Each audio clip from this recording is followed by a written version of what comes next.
Un grand déluge a quasiment anéanti toute vie sur la surface de la Terre. Des batailles spatiales ont eu lieu au-dessus de l'Allemagne. Et des cataclysmes ont mis en péril le futur de l'humanité. Au fil des siècles, l'homme a survécu à de nombreuses catastrophes. Sommes-nous à la merci de forces naturelles? Ou bien, est-ce l'œuvre d'une force supérieure? Les extraterrestres, qui nous ont apparemment créés, pouvaient et voulaient que les êtres humains ne s'unissent pas. Étant donné qu'ils nous contrôlent et que nous n'avons pas d'ascendant sur eux, nous sommes une espèce inférieure. Ils sont peut-être plus violents que nous. Des millions de gens du monde entier sont convaincus que les extraterrestres sont descendus sur Terre. Et si c'était vrai? Des extraterrestres ont-ils modelé notre histoire? Si oui, était-ce dans le but de nous soumettre, de nous exterminer ou de nous préparer au futur?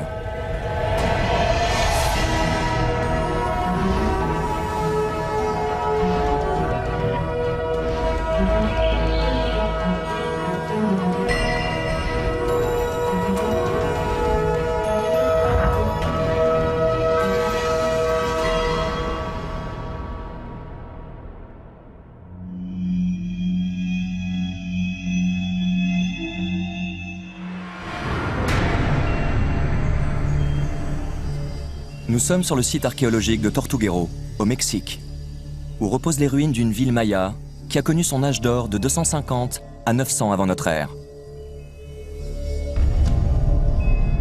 Parmi les nombreux artefacts découverts sur place, on a retrouvé des hiéroglyphes mayas, un système d'écriture particulièrement élaboré.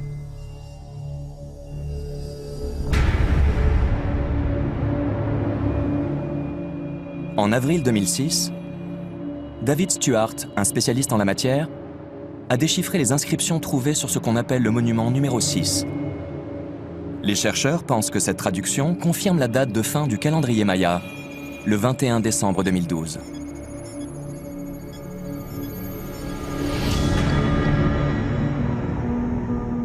Si l'on en croit la tradition maya, les dieux redescendront sur Terre ce jour-là. Car il est gravé dans la pierre que le dieu Bolon Yokte reviendra glorieusement. Bolon Yokte est le dieu créateur maya qui a donné l'intelligence aux humains.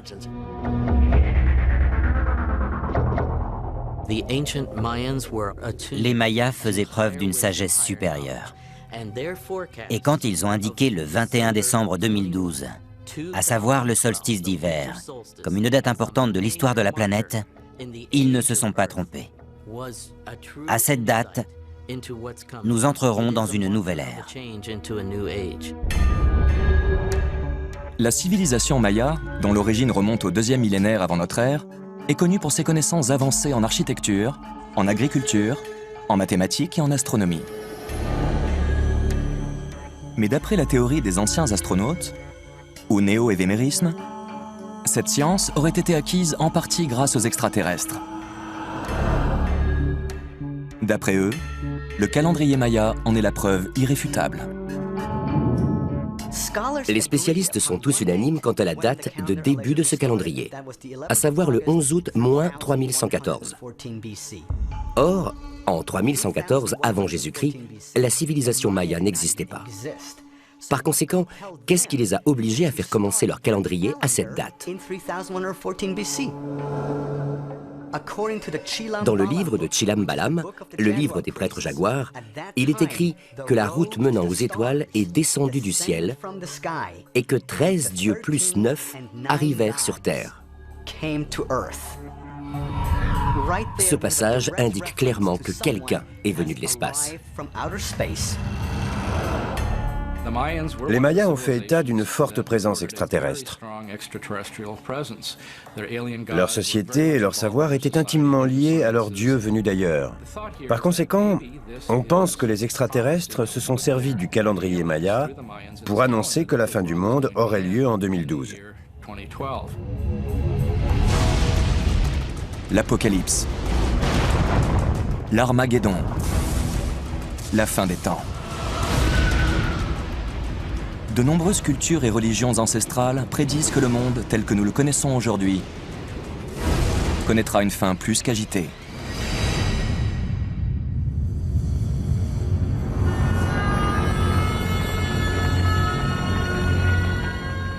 Ce sont de telles croyances qui ont motivé la rédaction du dernier texte du Nouveau Testament, le livre de la Révélation. Un ange serait apparu devant Saint Jean sur l'île de Patmos. Il lui aurait parlé du futur, en lui disant que Dieu redescendrait sur terre à la fin des temps et que ce jour serait celui du jugement dernier. Le livre de la Révélation raconte l'avenir de l'humanité. Des anges apparaîtront dans le ciel et ils puniront tous les hommes. Ils provoqueront des séismes, de puissants orages, de vastes inondations et d'autres catastrophes encore. En 1947, on a découvert des preuves supplémentaires prédisant l'Apocalypse dans des grottes du désert de Judée. Des archéologues ont mis au jour près de 900 parchemins qui auraient été rédigés à l'époque du Christ. Il s'agit des manuscrits de la mer Morte. L'un d'eux s'appelle le manuscrit de la guerre. Il relate une future guerre apocalyptique effroyable qui opposera les forces de la lumière à celles des ténèbres. Les manuscrits de la mer Morte parlent d'une guerre entre des anges bons et d'autres mauvais. D'ailleurs, dans toute la littérature ancienne, il est très fréquent d'y lire des combats entre le bien et le mal.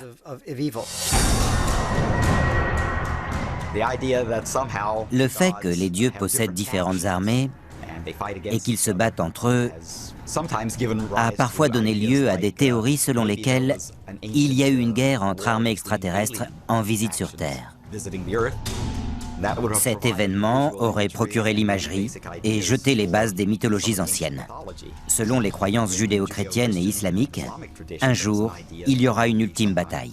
Ce jour-là, Dieu vaincra Satan une bonne fois pour toutes.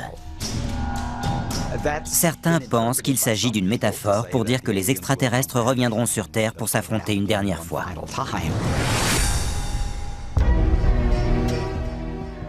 Ces signes prédisant l'imminence d'une guerre planétaire viennent-ils de Dieu ou d'ailleurs? Et si jamais l'apocalypse annoncé devait arriver, ne serait-ce pas tout simplement un phénomène naturel en réalité? Nous sommes en Indonésie. Il y a 75 000 ans, une éruption de l'immense lac volcanique Toba a déclenché un changement climatique si important que l'homme a failli disparaître de la surface de la Terre. Lors d'une éruption de cette ampleur, la poussière présente dans l'atmosphère pose problème, parce qu'elle bloque les rayons du soleil et que du coup, les températures baissent. Si ce phénomène dure assez longtemps, les organismes vivants en pâtissent. Pour décrire cet événement catastrophique, où la diversité des espèces diminue radicalement, les scientifiques parlent de goulot d'étranglement de la population. L'Homo sapiens a vécu un goulot d'étranglement de la population au moins 2 fois. La population mondiale a fini par avoisiner les 3000 Homo sapiens dans le monde. Au cours de l'histoire, les mêmes phénomènes se reproduisent encore et encore. Et on continue à y voir une possible influence extraterrestre capable de provoquer ces événements. Les histoires de déluge sont très intéressantes. On en trouve notamment dans la Bible. En gros, elles disent que les extraterrestres, les anges ou les dieux, appelez-les comme vous voulez, en ont eu marre de l'homme. Il était devenu bruyant et rebelle. Il était temps de s'en débarrasser. Il est très possible qu'en décidant de nettoyer la planète, les extraterrestres aient eu besoin de déclencher un phénomène d'ampleur, tel que le déluge dont parle la Bible. Dieu a dit à Noé qu'il allait punir l'humanité en ajoutant « Noé, tu es un homme bon. Construis une arche où tu rassembleras un mâle et une femelle de chaque espèce d'animaux avant de larguer les amarres. Ensuite, tu repeupleras la terre. » Dans la Bible, quand on rencontre Noé, on se rend compte qu'il connaît l'avenir, contrairement à ses congénères. On lui a transmis les plans d'un navire grâce auquel il pourra survivre à la catastrophe. De ce fait, Noé se distingue de tout le monde. Et il est donc possible qu'il ait rencontré des extraterrestres. Peut-être que les extraterrestres sont à l'origine de certains cataclysmes. Mais il est aussi possible que le déluge ait été une catastrophe naturelle et que ces êtres venus de l'espace aient alerté la population de cette menace imminente. Ils ont veillé à ce que notre espèce ne disparaisse pas. Qu'est-ce qui explique que les humains aient survécu à ces désastres à de nombreuses reprises? Est-il vraiment possible que le déluge et autres goulots d'étranglement de la population aient été causés par des extraterrestres? Si oui, qui sont ces êtres destructeurs? Et quel but poursuivent-ils?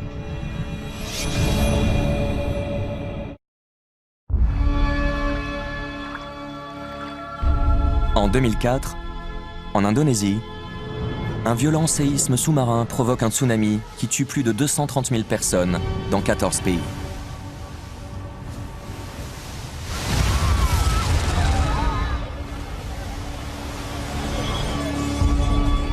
De mémoire d'homme, rarement une catastrophe naturelle aura fait autant de victimes. D'après les géologues, le mouvement brutal des plaques tectoniques du plancher de l'océan Indien a engendré des vagues dévastatrices de 30 mètres de haut.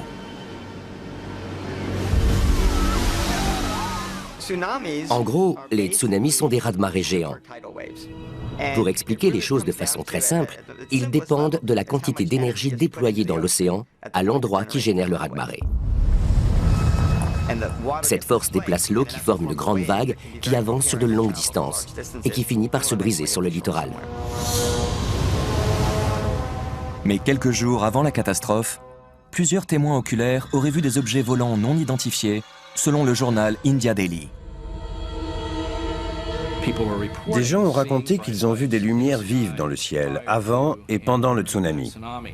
Les scientifiques pensent qu'en réalité, ce sont les plaques tectoniques qui, en frottant très fort les unes contre les autres, produisent ces lueurs. On les appelle les lumières sismiques. Elles font l'objet d'études scientifiques depuis qu'elles ont été photographiées pour la première fois au Japon dans les années 1960. Pourtant, même si les scientifiques ont élaboré plusieurs théories, ils n'ont pas encore trouvé d'explication valable. Il est devenu évident que l'activité extraterrestre et l'activité tectonique vont de pair. Cela suscite beaucoup de questions auxquelles la science devra répondre. Et surtout celle-ci. Les apparitions d'OVNI sont-elles simplement dues à l'activité tectonique?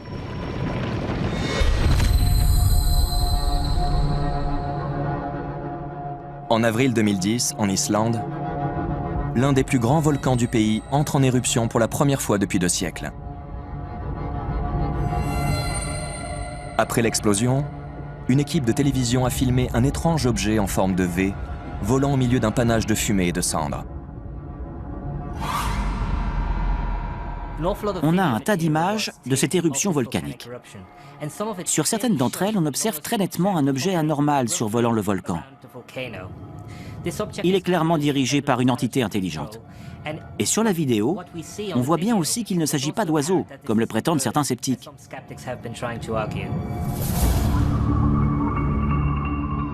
D'après les scientifiques, les éruptions volcaniques sont des phénomènes naturels qui se produisent quand le magma, de la roche en fusion, remonte à la surface de la Terre.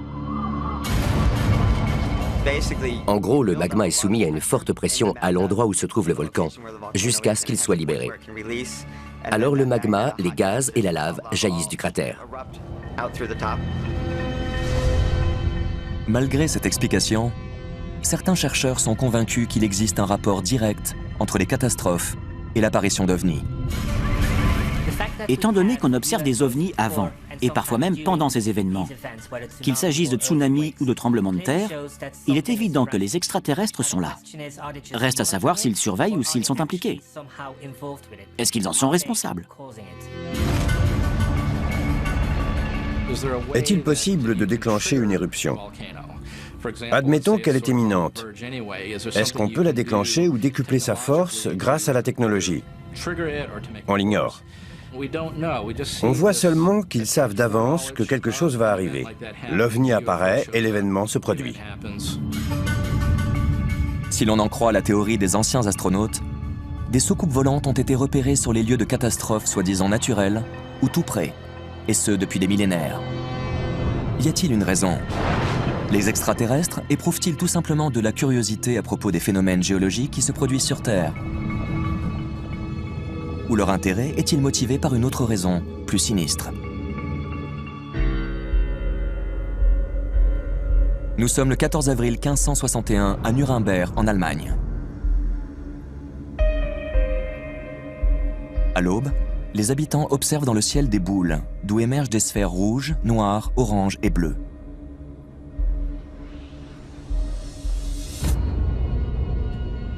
D'après les témoignages recueillis par la Gazette de Nuremberg, des engins semblables à des tubes de canon apparurent également, et les objets se sont battus entre eux. Après 1 heure de bataille, ces entités sont tombées au sol comme si elles avaient pris feu et tout fut consumé dans une grande brume. 5 ans plus tard, un certain Hans Glaser réalise une gravure représentant le spectacle auquel il a assisté. Cette gravure et les témoignages parlent d'extraterrestres en train de se battre et de se tirer dessus. Si on regarde le coin en bas à droite de la gravure, on voit des boules fumantes posées à terre. De toute évidence, elles se sont écrasées au sol parce qu'elles ont été abattues. Cet événement est très intéressant. Il montre que les extraterrestres sont agressifs entre eux depuis très longtemps. Selon certains néo-évéméristes, cette gravure du XVIe siècle prouve l'existence d'une guerre entre extraterrestres.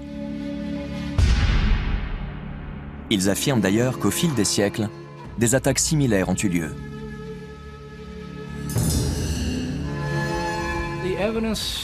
D'après les témoignages recueillis, il y a un rapport direct entre les extraterrestres et une volonté d'écrémer.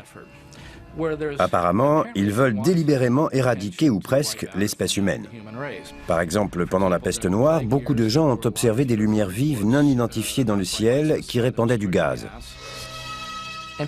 Et ces témoins ont affirmé que la peste était due à ce gaz. Y a-t-il vraiment un lien entre les guerres extraterrestres et les ovnis présents pendant des catastrophes soi-disant naturelles?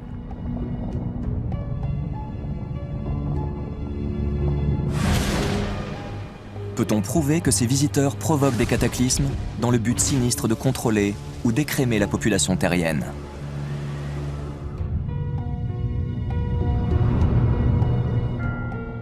La réponse se trouve peut-être à Florence, en Italie, au sein des carnets et des documents d'un homme aussi brillant que mystérieux, Léonard de Vinci.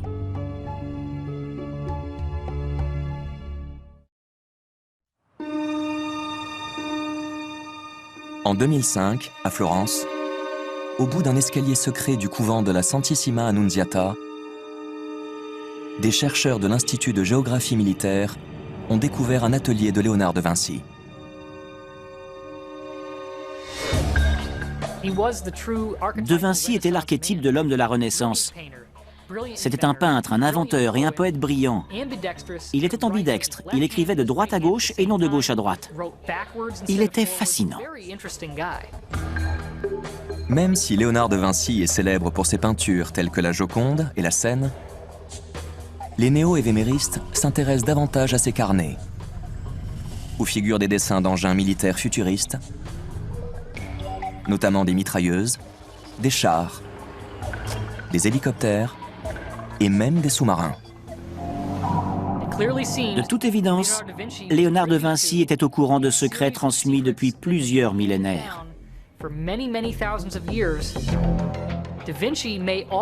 Il est également possible qu'il ait été contacté par des extraterrestres humanoïdes qui lui ont parlé en personne ou par télépathie et qui lui ont donné toutes ses idées. Par exemple, son char de forme circulaire ressemble à une soucoupe volante. Il aimait aussi inventer des armes. Peut-être que les extraterrestres avaient montré une certaine agressivité dans leur comportement et que ça avait déteint sur lui. Est-ce qu'ils voulaient lui donner des armes capables d'anéantir toute vie sur Terre? C'est possible. Si Léonard de Vinci s'y connaissait en armes, a-t-il tout appris en observant et en étudiant?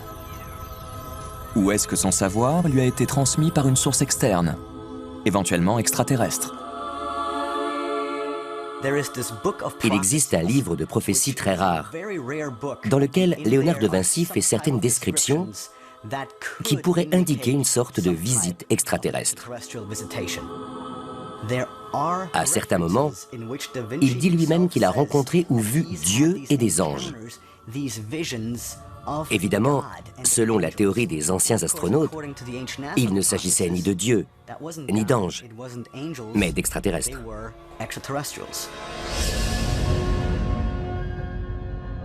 Au fil des siècles, les extraterrestres auraient-ils collaboré avec des humains à qui ils auraient confié le savoir scientifique nécessaire pour accélérer l'évolution de l'humanité?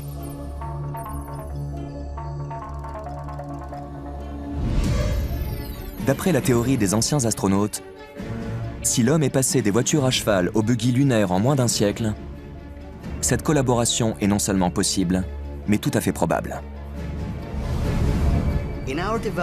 Soudain, au cours de notre évolution, on a fait un bond prodigieux. Un jour, on mangeait des bananes au fin fond d'une grotte, et le lendemain, on construisait des pyramides. Ce progrès fulgurant s'explique tout à fait par une intervention extraterrestre survenue dans le passé. Les visiteurs sont les êtres qui sont vénérés comme des dieux, qui viennent sur Terre à bord de boucliers vivants, de bateaux en argent ou toute autre technologie extraterrestre mentionnée dans les mythes. Et ils essayent en permanence de faire évoluer l'humanité dans la bonne direction. Beaucoup pensent que les visiteurs auraient soufflé leurs idées à des hommes comme Albert Einstein, avec sa théorie de la relativité, qui rendrait possible des voyages dans l'espace-temps.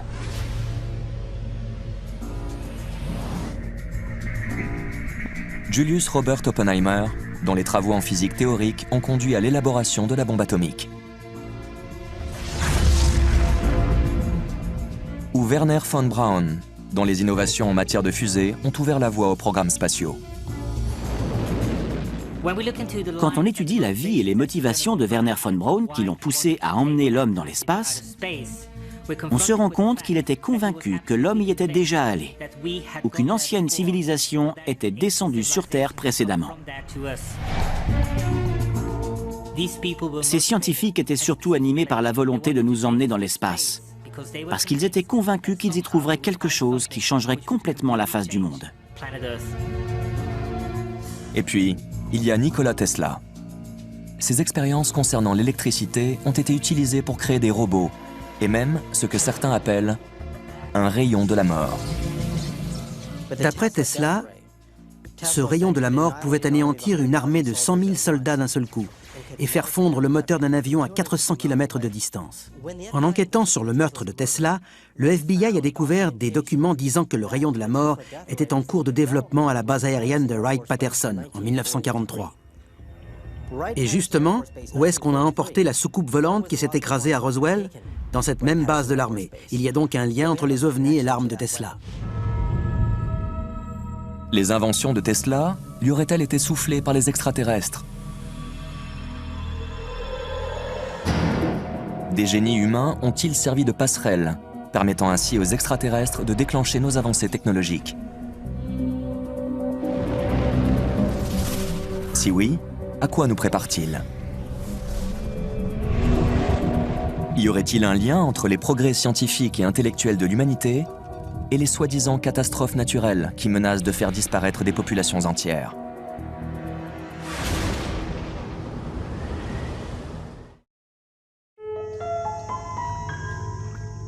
Voici l'Omo, un fleuve de l'Éthiopie. Il se jette 650 km plus loin dans le lac Turkana. Les rives du lac regorgent de fossiles d'hominidés provenant de chimpanzés, de gorilles et d'humanoïdes primitifs. Ici, en 1967, Richard Leakey, un paléontologue, a découvert 2 crânes humains partiels. Ces ossements, vieux de 195 000 ans, sont les plus vieux fossiles d'Homo sapiens jamais trouvés.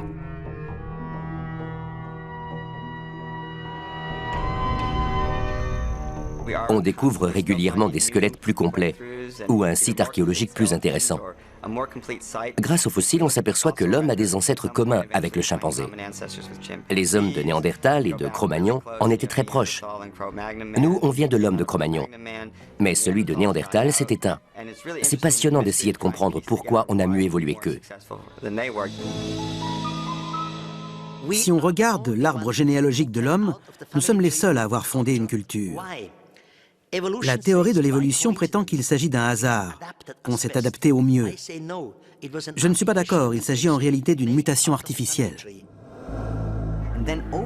Du jour au lendemain, l'homme a construit des pyramides. Il a fondé la civilisation sumérienne. Toutes ces réalisations grandioses ont été faites sur un laps de temps très court. L'évolution a fait un bond phénoménal. On a assisté à un véritable Big Bang en matière de savoir et de connaissances. La théorie des anciens astronautes suggère que cette avancée résulte d'une modification de notre ADN par les extraterrestres. En fait, on est moitié humain et moitié alien. Nous sommes des hybrides. Une quantité incroyable d'informations gravées dans la pierre depuis la nuit des temps nous indique qu'en réalité, les ancêtres de l'homme moderne ne sont pas nés sur Terre, mais qu'ils venaient d'ailleurs. Si les extraterrestres sont descendus sur Terre dans un lointain passé, qui étaient-ils? Et pourquoi sont-ils venus? Si l'on en croit la théorie des anciens astronautes, la réponse réside dans les tablettes sumériennes. En 1849, Austin Henry Layard, un archéologue britannique, découvre 22 000 tablettes en terre cuite à Ninive, une ville sumérienne située dans une région de l'actuel Irak. Ces tablettes comportent des textes rédigés en écriture cunéiforme, le plus vieux système d'écriture connu, inventé par les Sumériens il y a 6000 ans. L'écrivain Zecharia Sitchin a passé plus de 30 ans à traduire ces tablettes. Dans son ouvrage de 1976, La 12e planète, il affirme que ces textes parlent d'une race extraterrestre, les Anunnaki. Ils seraient venus sur Terre en provenance de Nibiru, une planète de notre système solaire inconnu, située au-delà de Neptune. Les Anunnaki ont expliqué aux Sumériens qu'à cause de leur progrès technologique, ils avaient pollué leur atmosphère. Ils étaient donc là à la recherche d'or et de matières précieuses afin de réparer les dégâts sur leur planète. D'après Sitchin, les Anunnaki sont descendus une première fois sur Terre il y a 450 000 ans, à l'époque néandertalienne. À cette occasion, grâce à une manipulation génétique, ils ont créé l'Homo sapiens, une espèce capable d'extraire des minerais précieux pour eux. Nos ancêtres prenaient les Anunnaki pour des dieux qui étaient là dans un but précis. Ils voulaient rendre intelligente cette génération d'humains primitifs. Ils voulaient implanter la curiosité dans notre cerveau. Ensuite, on a fait des progrès en matière de technologie, d'astronomie, et j'en passe, parce qu'ils le voulaient. Reste à savoir pourquoi. Quand on étudie les différentes genèses de l'espèce humaine, on découvre que l'Homo sapiens a été créé pour devenir esclave, ou du moins pour travailler. D'après les travaux de Sitchin, la civilisation sumérienne a été fondée sous la direction des Anunnaki. Ensuite, dans le but de masquer l'intervention extraterrestre, les visiteurs ont désigné des rois humains qui servaient d'intermédiaires entre les hommes et eux, désormais considérés comme des dieux. Puis, vers 3000 ans avant notre ère, les humains ont commencé à ériger des monuments en pierre, comme Stonehenge et les pyramides égyptiennes. Les historiens ne savent pas expliquer d'où viennent le savoir-faire et la force nécessaire à leur construction. Selon les néo-évéméristes, ces monuments composés de pierres particulièrement lourdes ont été érigés par les humains avec l'aide de technologies extraterrestres. À propos de Sumer, les textes affirment que rien de tout cela n'aurait été possible sans l'aide des dieux, ou dans ce cas précis, les Anunnaki, un nom qui signifie « ceux qui descendirent des cieux ». Beaucoup de cultures ont interagi avec leurs dieux en chair et en os à un moment donné. À mon avis, ces dieux étaient en fait des extraterrestres qui ont apporté la technologie nécessaire à l'érection de la pyramide de Gizeh ou des pyramides présentes en Amérique du Sud. D'après Sitchin, les tablettes cunéiformes disent que les Anunnaki ont procédé à des croisements destinés à améliorer les races de travailleurs. Cependant, afin d'enrayer la croissance de population et de corriger les erreurs génétiques, les extraterrestres ont organisé des catastrophes soi-disant naturelles. Les Anunnaki ont observé l'évolution naturelle de l'homme de Néandertal et ont décidé de le modifier génétiquement. Ils ont pris 80% de leurs gènes et 20% de ceux de l'hominidé pour nous créer à leur image et selon leur goût. C'est à ce moment-là qu'est apparu l'homme moderne, dont on a retrouvé des fossiles. Ce n'est qu'il y a 75 000 ans que le supervolcan du lac Toba est entré en éruption. À la suite de cet immense cataclysme, l'humain a subi d'autres modifications génétiques. De puissants extraterrestres sont venus améliorer notre ADN. Ils se sont sûrement dit que cette espèce avait quelque chose qui clochait. C'est pourquoi ils ont créé les désastres comme le déluge. Évidemment, si on se réfère à la Bible, c'est l'œuvre de Dieu.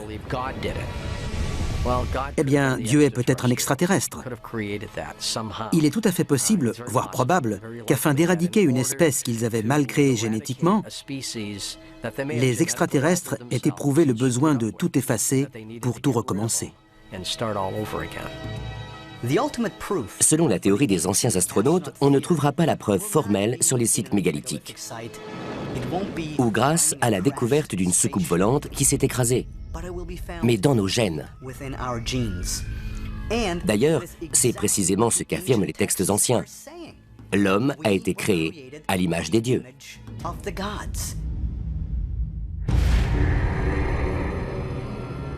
Plus de 20 000 gènes ont été identifiés dans le génome humain. Mais la communauté scientifique internationale commence tout juste à comprendre l'origine de l'homme. Au fur et à mesure que les généticiens étudient notre ADN, pourraient-ils trouver des marqueurs extraterrestres dans nos gènes? Et si l'Homo sapiens a été génétiquement modifié par les extraterrestres, aurait-il continué à modeler notre existence?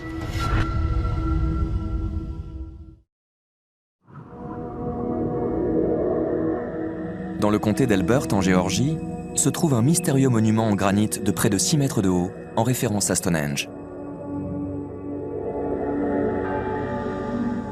On peut y lire 10 instructions ou commandements gravés dans la pierre, en 12 langues, qui expliquent quel type de civilisation serait à recréer après l'Apocalypse. Ce monument a été commandité en 1979 par un inconnu, répondant au pseudonyme de R.C. Christian.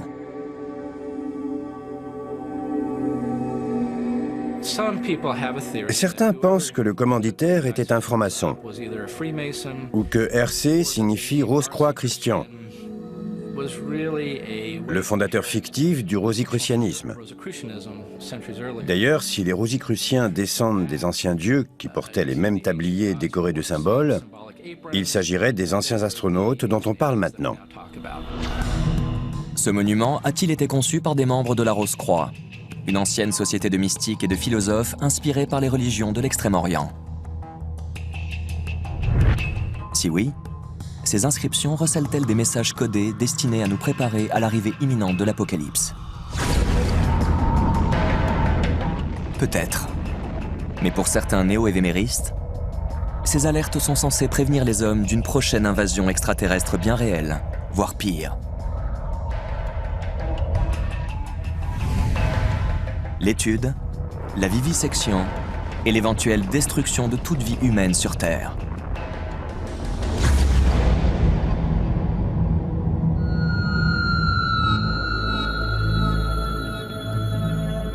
Depuis la fin du 19e siècle, on recense des dizaines de milliers de rapports stipulant que les extraterrestres enlèvent les humains pour les examiner. Le chercheur David Jacobs a passé plus de 40 ans à étudier ces soi-disant enlèvements et ses rencontres avec les extraterrestres grâce à l'hypnose. L'un après l'autre, ces gens me racontaient tous la même chose. Et pour moi, ils ne pouvaient pas avoir inventé de pareilles histoires. Au final, je me suis rendu compte qu'ils disaient vrai. Et j'ai été stupéfié par ces preuves irréfutables à mes yeux. D'après les travaux de David Jacobs, cela fait 40 ans, voire plus, que les extraterrestres kidnappent des gens. Il ne s'agit pas de faire des expériences, ils poursuivent un programme de croisement génétique très sérieux et très complexe dans le but de créer des hybrides. D'après les personnes enlevées auxquelles il a parlé, les extraterrestres ont réussi à créer des hybrides qui nous ressemblent physiquement. En revanche, ils se comportent et ils pensent comme des extraterrestres.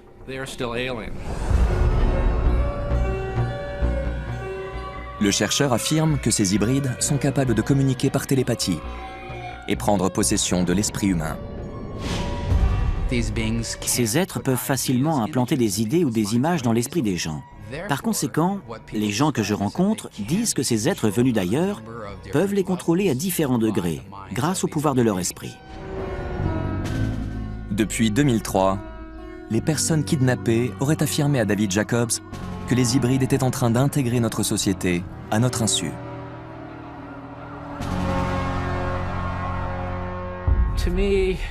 Pour moi, ça prouverait que les extraterrestres envisagent un autre écrémage dans le but de faire de la place à l'être qui remplacera l'Homo sapiens et qui sera beaucoup plus évolué. Il y aurait donc prochainement une sorte d'apocalypse avec une présence extraterrestre. Je pense que tout ça nous alerte d'un danger. Certains pensent que les extraterrestres sont bienveillants, qu'ils sont là pour nous aider, mettre fin aux guerres, guérir le cancer, qu'ils œuvrent principalement dans notre intérêt et très peu dans le leur. Personnellement, je ne les trouve ni bienveillants ni malveillants. Pour moi, ils poursuivent un but qu'on ignore. Selon certaines hypothèses, la création d'une race extraterrestre hybride servirait à entrer dans une ère meilleure. À leur retour, des personnes enlevées prédisent même qu'il y aura un grand changement. Les extraterrestres et les humains vivront en harmonie sur Terre, comme au temps du paradis. D'autres pensent que les extraterrestres sont là pour améliorer la face de la Terre, d'autres encore qu'ils sont là pour nous envahir.